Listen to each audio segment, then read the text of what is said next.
Hi, praise the lord. This is pastor Heman. దేవుని మహా ఉన్నతమైన కృపలో వర్ధిల్లుతున్నటువంటి మీ అందరికీ ప్రభువైన యేసుక్రీస్తు వారి యొక్క ఉన్నత ప్రశస్త అతి శ్రేష్టమైన శుభనామంలో మీ అందరికీ నిండి శుభాభివందనాలు తెలియపరుస్తున్నానండి.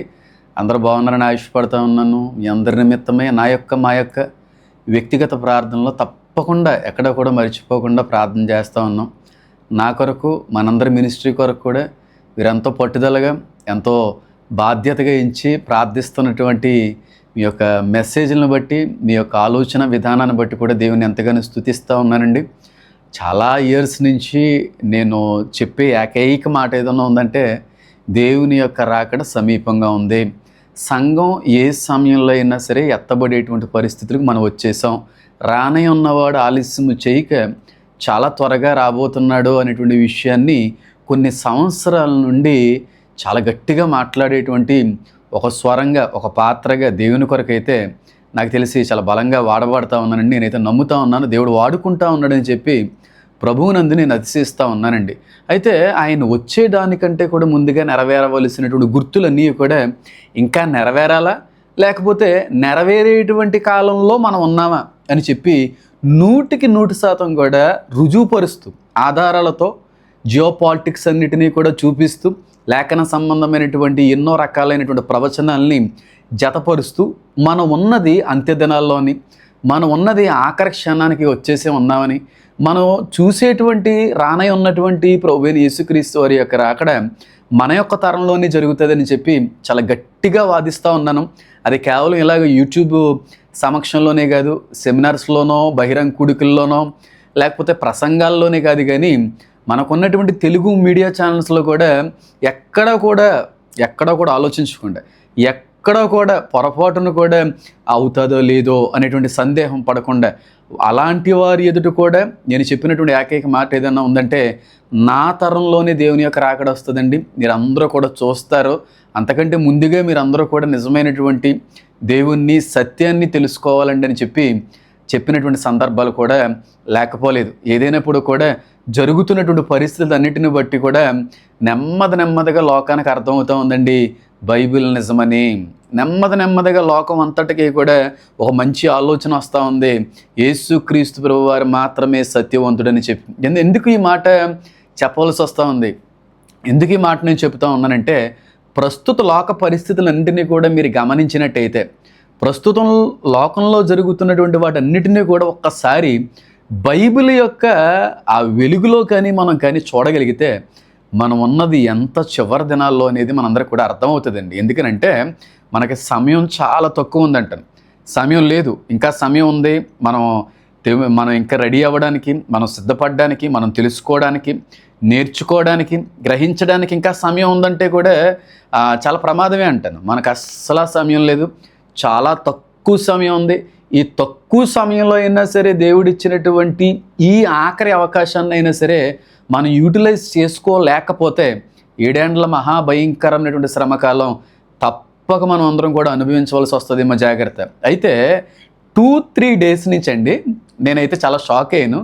షాకింగ్ కాదు కానీ కొంతసేపు అయితే నేను నవ్వుకున్నాను. ఎందుకనంటే ప్రపంచవ్యాప్తంగా ఏలియన్స్ గురించి, ఎక్స్ట్రా సంథింగ్ విషయాల గురించి బాగా ఈ మధ్యకాలంలో చర్చానీయాంశంగా మారింది. ఇరాన్ ఇజ్రాయెల్ కాన్ఫ్లిక్ట్ కావచ్చు, అలాగే ఇరాన్ అమెరికన్ పీస్ డీల్ విషయంలో కావచ్చు, ఏదో మాట్లాడుతున్నారు ప్రపంచవ్యాప్తంగా చాలామంది మాట్లాడుతూ ఉన్నారు. అయితే గడిచినటువంటి 2 డేస్ క్రితం జరిగినటువంటి పరిణామాన్ని బట్టి చాలామంది ప్రపంచవ్యాప్తంగా ఉన్నటువంటి వాక్యం ఎరిగినటువంటి అనేక మంది మాట్లాడుతున్న ఏకైక మాట తెలుసా, seriously we are in the last days అంటున్నారండి.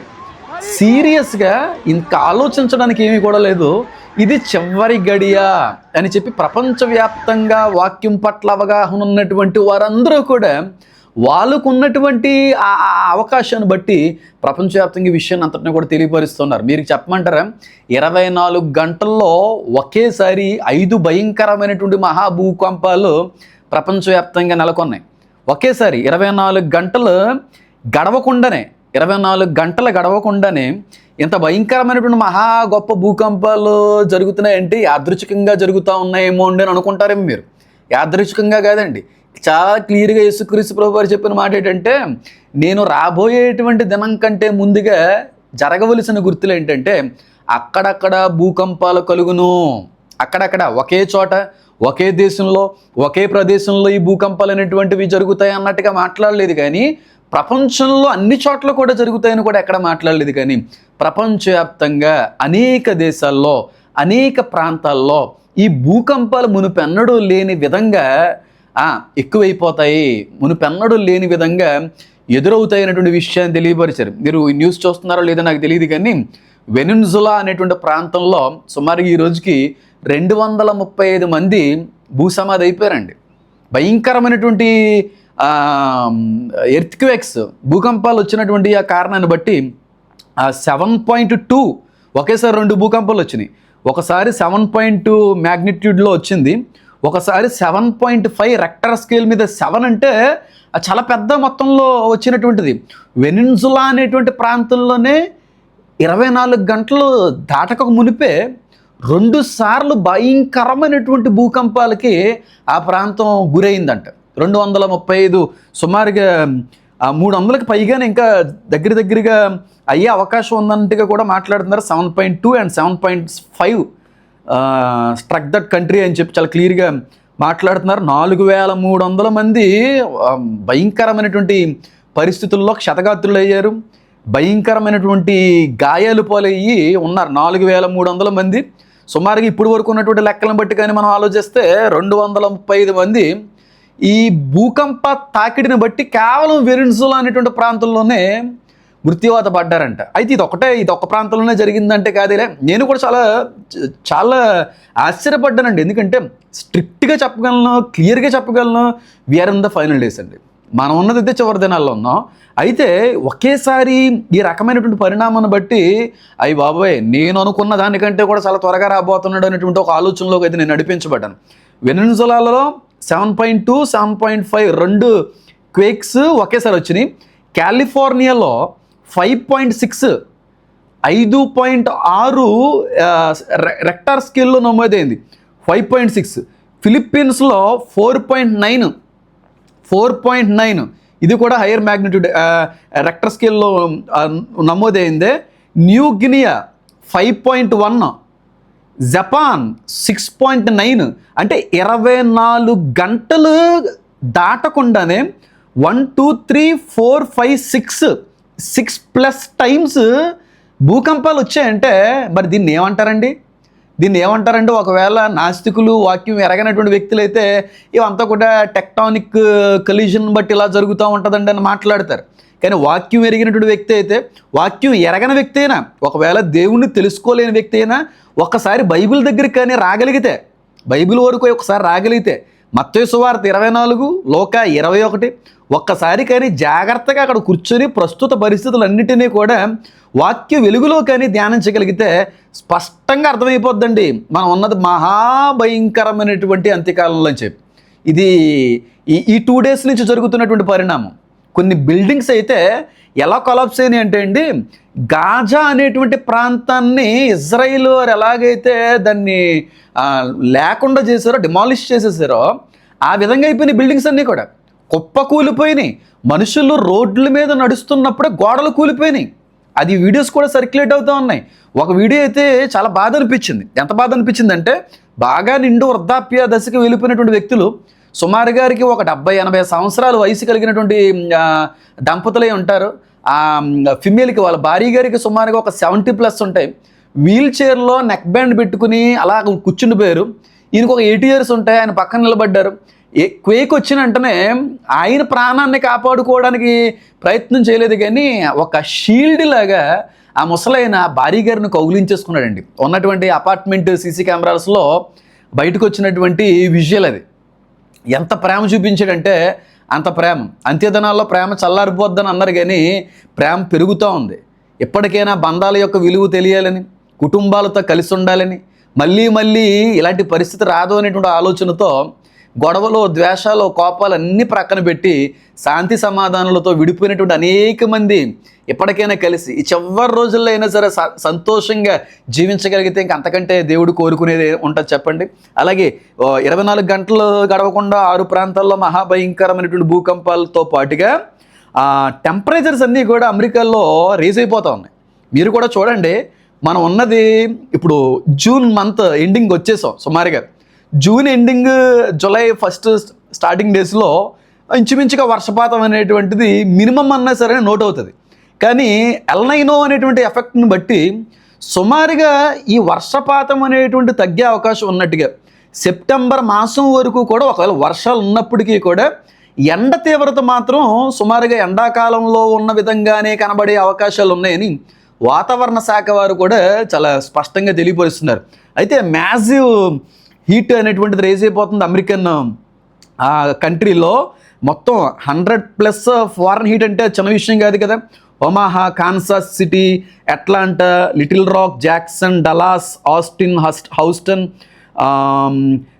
ఇంకా టాంపా, చార్ల్స్టన్, ఇలాంటి Buffalo, Detroit, Chicago, Minneapolis, Omaha, Dodge City, Amarillo, Austin, El Paso, Dallas, ఈ ప్రాంతాలన్నింటిలో కూడా చాలా ఎక్కువ ఉష్ణోగ్రతలు నమోదవుతున్నాయి. చాలా జాగ్రత్తగా కూడా ఉండాలనేటువంటి విషయాన్ని అమెరికా వాతావరణ శాఖ వారు కూడా చాలా బలంగా హెచ్చరిస్తున్నారు. అమెరికానే హెచ్చరిస్తున్నారని అనట్లేదు, కానీ ప్రపంచవ్యాప్తంగా ఉన్నటువంటి వాతావరణ శాఖ వారు అందరూ కూడా ఈ విషయాన్ని బట్టి చాలా రోజుల నుంచి హెచ్చరిస్తున్నారండి. ఎల్నైనో అనేటువంటి ఎఫెక్ట్ని బట్టి కూడా మన భారతదేశానికి సంబంధించినటువంటి వాతావరణ నిపుణులు కూడా చెబుతున్నటువంటి మాట ఏంటంటే, మహాభయంకరమైనటువంటి వాటర్ క్రైసిస్, అంటే నీటి కొరత అనేటువంటిది ఏర్పడే అవకాశం ఉందని చెప్పి చాలా గట్టిగా వాదిస్తున్నారు ఈ మధ్యకాలంలో.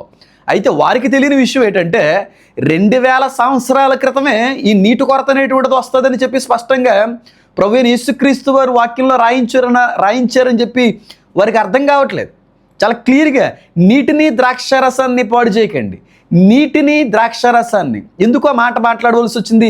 నూనెను ద్రాక్షారసాన్ని, క్షమించాలి, నూనెను ద్రాక్షారసాన్ని. నూనె అనగా ఫ్యూయల్, ట్రాన్స్పోర్ట్కి అది ఉపయోగపడుతుంది. ద్రాక్షారసం అనగా ద్రవ పదార్థం, ఒక మనిషి యొక్క దాహాన్ని తీర్చడానికి ఉపయోగపడుతుందని కూడా గడిచిన సెమినార్స్లో చాలా బలంగా ఈ విషయాన్ని మీ అందరికీ వివరించడానికి, తెలియపరచడానికి కూడా ప్రయత్నం చేశాను. నేను ముందు నుంచి కూడా మాట్లాడుతున్నానండి, ఏదో సాఫీగా, ఏదో నార్మల్గా హమయ అనుకునేటువంటి విధంగా మనకు పరిస్థితులు కనబడతా ఉన్నాయి, కానీ అస్సలు నిమ్మలించబడింది అనడానికి, నార్మల్ డేస్కి మనం వచ్చాం అనడానికి వీలు లేదండి. మీరు అస్సలు కూడా ఎక్కడ కూడా మోసపోకండి. అనుకొనని సమయమునందు లోకం నిశ్శబ్దంగా ఉన్నటువంటి ఆ గడిలోనే రాని ఉన్నటువంటి ఆ క్రీస్తు దొంగవలి వచ్చి తన ప్రియ సంఘాన్ని దోచుకొని వెళ్ళిపోతాడు. నిశ్శబ్ద కాలంలోనే, ఏ గొడవ లేదు, ఏ భయం లేదనేటువంటి సందర్భంలోనే ఆయన వస్తాడని చెప్పి లేఖనాలు కూడా దొంగగా అన్నాడు కనుక. ఎందుకంటే ఆయన చెప్పి రాడు. చాలా బాగుంది, హ్యాపీగా అందరూ పడుకున్నారు, నిశ్శబ్దకరమైనటువంటి వాతావరణంలో ఆయన రాకడ జరుగుతుంది. ఇదంతా కూడా జరుగుతున్నా సరే ఇంత బలంగా, ఇంత గొంతు చించుకొని నేను మాట్లాడే ప్రయత్నం చేస్తున్నప్పటికీ కూడా ఒకవేళ ఎవరన్నా అశ్రద్ధగా కానీ ఉంటే, ఒకవేళ ఇంకనూ కూడా ఇది హెచ్చరికగా భావించి సిద్ధపడకుండా ఇంకా యథావిధిగానే వారి యొక్క పాప సంబంధమైనటువంటి జీవితంలో ఒకవేళ జీవిస్తుంటే, నేను మళ్ళీ చెప్తున్నాను చూడండి, 7 సంవత్సరాల మహాభయంకరమైనటువంటి శ్రమల్లో మీరు విడవబడతారు. ఆ రోజుల్లో మీరు విడవబడిన తర్వాత గుండెలో బాదుకొని దేవుణ్ణి కోరుకున్నప్పటికీ, దేవుని దగ్గర ఏడ్చినప్పటికీ కూడా మళ్ళీ దేవుని యొక్క అవకాశం ఆ 7 సంవత్సరాల శ్రమకాలంలో మీకు దొరకపోవచ్చినటువంటి విషయాన్ని కూడా నేను తెలియపరుస్తున్నాను. ఇది రెండో విషయం. మూడవదిగా ఏంటంటే, ఇది కూడా చాలా రేరుగా జరిగేటువంటి సందర్భం అండి. ఇంగ్లాండ్ దేశంలో ఒకేసారి 29,000 లైట్నింగ్ స్ట్రైక్స్, ఉరుములతో కూడినటువంటి స్ట్రైక్స్ అన్నీ కూడా 29,000 స్ట్రైక్స్ ఒకేసారి జరిగినాయి అంట. ఇదంతా కూడా చూస్తుంటే కూడా ఇది రాకడ సంబంధమైనటువంటి గుర్తులే. ఇవన్నీ కూడా మాట్లాడుకునే పరిస్థితి ఉంది. ఇంకా దాని గురించి మాట్లాడుకోవాల్సిన అవకాశం వచ్చినప్పుడు మాట్లాడదాం. కాబట్టి అమెరికన్ పసిఫిక్ రింగ్ అంతా కూడా సెస్మికల్ యాక్టివిటీ అంతా కూడా, అట్మాస్ఫియర్ అంతా కూడా మారిపోతున్నట్టుగా, ఇంకా వాల్కెనోస్ ఎప్పుడు లేనంతగా అగ్నిపర్వతాలన్నీ కూడా 90% వాల్కెనోస్ అగ్నిపర్వతాలన్నీ కూడా బ్రద్దలయ్యేటువంటి అవకాశం ఉందండి, యాక్టివ్గా ఉన్నాయంట. ఇది కూడా చాలామంది నిపుణులు హెచ్చరిస్తూ ఉన్నారు. వాల్కెనోస్ ఉన్నటువంటి ప్రాంతాల్లో చాలా జాగ్రత్తగా ఉండవలసినటువంటి అవసరం ఉంది అని కూడా తెలియపరుస్తూ ఉన్నారు. Massive tectonic belt is home to around 70% of the world's active volcanoes and about 90% of all earthquakes. ఇది చాలా భయంకరమైన పరిస్థితి అండి.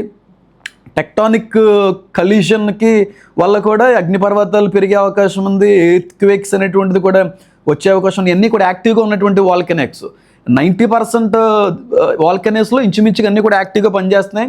ఈ భూకంపాలు దాటిన బట్టి ఇవి కూడా ఉప్పొంగేటువంటి అవకాశం ఉందన్నట్టుగా కూడా నిపుణులు చాలా బలంగా తెలియపరుస్తున్నారు. ఇంకొక విషయం ఏంటంటే స్పెయిన్లో 212 మంది 4 రోజుల్లో చనిపోయారు. స్పెయిన్ అనేటువంటి దేశంలో 212 మంది కేవలం 4 రోజుల్లో చనిపోయారంట. ఎందుకు చనిపోయారంటే ఏదో వైరస్ను బట్టో, లేకపోతే హానికరమైనటువంటి ఏ వ్యాధిని బట్టో, లేకపోతే ఇబ్బందికరమైనటువంటి ఏ ఆహార పదార్థాలను భుజించడాన్ని బట్టి ఇది జరగలేదు. కానీ హీట్ వేవ్ అండి, ఉష్ణోగ్రత పెరిగినటువంటి కారణాన్ని బట్టి మనకే ఎలా ఉంది, అక్కడ ఇంకా చాలా దారుణంగా ఉంది. 212 మంది చనిపోయారంట. కానీ ప్రకటన గ్రంథానికైనా మనం ఆలోచిస్తే సూర్యుడు మనుషుల్ని కాల్చేస్తాడని ఉంది. మనుషుల్ని కాల్చేస్తాడంట. ఆ వేడిమికి తట్టుకోలేక పరలోకమందు ఉన్నటువంటి దేవుణ్ణి దూషించేదే కానీ మారు మనసు పొందలేదంట. వారి శరీరాల మీద పుండులు పుట్టాయంట. అంటే సూర్యుడు మనుషులను కాల్చడానికి సిద్ధపడుతుంది. దీన్ని బట్టి మీరు అర్థం కావాల్సింది ఏంటో చెప్పమంటారా? ప్రపంచవ్యాప్తంగా సృష్టి అంతట్లో ఉన్నటువంటి అన్నీ కూడా దేవుని యొక్క రాకడానికి సిద్ధపడుతున్నాయి. సముద్రం సిద్ధపడుతుంది, ఆకాశం సిద్ధపడుతుంది, సూర్యుడు సిద్ధపడుతున్నాడు, చంద్రుడు సిద్ధపడుతున్నాడు. లోకంలో ఆయన నోటి మాట మూలంగా కలిగినటువంటి సకల చరాచర సృష్టి కూడా దేవుని యొక్క రాకడానికి సిద్ధపడుతుంది. కానీ ఆయన చేతులతో కలుగు చేయబడినటువంటి మానవుడే ఇంకా సిద్ధపడడానికి ఆలోచిస్తూ ఉన్నాడు. కాబట్టి ఆలోచించండి, ఎంత భయంకరమైనటువంటి పరిస్థితిలో ఉన్నాం. సూర్యుడు మనుషులను కాల్చే అంత భయంకరమైన వేడిని ప్రయోగిస్తాడంటే అంత్యదినాల్లో. శాస్త్రవేత్తలు కూడా తెలియపరుస్తున్నారు కదా, బ్లాక్ హోల్స్ అనేటువంటివి సూర్యుడి మీద ఏర్పడ్డాయి, నెమ్మదిగా విస్తరిస్తూ ఉన్నాయి. ఇప్పుడు ఉన్నటువంటి ఎండల కంటే మహాభయంకరమైనటువంటి ఎండల తీవ్రత ముందు రోజుల్లో పెరిగే అవకాశం ఉంటుంది అన్నట్టుగా కూడా వాతావరణం వారు తెలియపరుస్తున్నారు. కాబట్టి ఇదంతా మీరు చూసినప్పుడైనా, నేనేదో మభ్యపరచడానికి మాట మాట్లాడట్లేదు, ఇదన్నీ చూసినప్పుడైనా సరే ఒకసారి ఆలోచించండి. వీటన్నిటి గురించి ప్రపంచంలో ఏ దైవ గ్రంథమైనా తెలియజేసిందా? ఇవన్నీ జరుగుతాయి లోక వినాశనానికి ముందుగా, ఇవన్నీ కూడా నెరవేరుతాయి అన్నట్టుగా ఎక్కడన్నా రాయబడి ఉన్నదా అని ఆలోచిస్తే మీకు బైబిల్ గుర్తు వస్తుంది. బైబిల్ మాత్రమే చెప్పింది ఇలాంటి లోక వినాశనానికి ముందుగా ఇవన్నీ కూడా హెచ్చరికలని. ఎంతకంటే భయంకరమైన పెను ప్రమాదం ఉంటుంది అనుకోండి, కానీ దానికంటే కూడా ముందుగా ఇది భయంకరమైన హెచ్చరిక. ఇది ఒక సూచన. దేవుడు మనకి ఇంకనూ కూడా అవకాశం ఇస్తా ఉన్నాడు, ఎప్పటికైనా మారాలని, సత్యాన్ని తెలుసుకోవాలని, ఆయన యొక్క రాకడికి సిద్ధపడాలి అనే ఆలోచనతో దేవుడు అవకాశం ఇస్తున్నాడు అనేటువంటి ఒక ఆలోచనలోకి మీరు రావాలి. లేదు కాదండి అనుకుంటే ఆ రోజున ఎవరో కూడా మిమ్మల్ని కాపాడే అవకాశం ఉండకపోవచ్చేమో. మ్యాక్సిమం నాకైతే ఈ ఆలోచన వచ్చిందండి, మన ఫాలోవర్ అని కూడా అనకూడదు, చాలా సమీప సహోదరుడు నటరాజ్ అని ఒక బ్రదర్ ఉన్నారు. ఆ బ్రదర్ గారు కూడా రీసెంట్గా నాకు మెసేజ్ చేశారు, అన్న మీరు రాకడ సంబంధమైనటువంటి గుర్తుల మీద, సూచనల మీద చాలా అద్భుతమైనటువంటి విశ్లేషణ చేస్తున్నారు, చాలామందిని సిద్ధపరుస్తున్నారు, అందులో అయితే సందేహం లేదు. అయితే అందరికీ చేరాలనేది అందరికీ చేరట్లేదన్న అని చెప్తూ ఆయన అన్న మాట ఏంటంటే, మీకు ఇష్టమైతే నాకు ఒక 10 minutes ఇవ్వండి అన్న, మీతో నేను మాట్లాడతాను, కొన్ని పాంప్లెట్స్ తయారు చేయిందాం, 2-fold పాంప్లెట్స్ని తయారు చేయించి రాకడికి సిద్ధపడాలనేటువంటి ఎన్నో రకాలైన ఆధారాలతో కూడినటువంటి కొన్ని హెచ్చరికలు ప్రింట్ చేయించి ప్రతి ఇంటికి వెళ్ళి పంచిపెడదామన్నా అన్నారు. ఆ బ్రదర్ గారితో కూడా మాట్లాడాలి, చాలా మంచిది అనిపించింది ఆ ఆలోచన. ఆ బిడ్డకు వచ్చిన తర్వాత నాకు కూడా ఆ బిడ్డ చెప్పిన తర్వాత ఒక అద్భుతమైనటువంటి ప్రేరణ నాకు కలిగింది.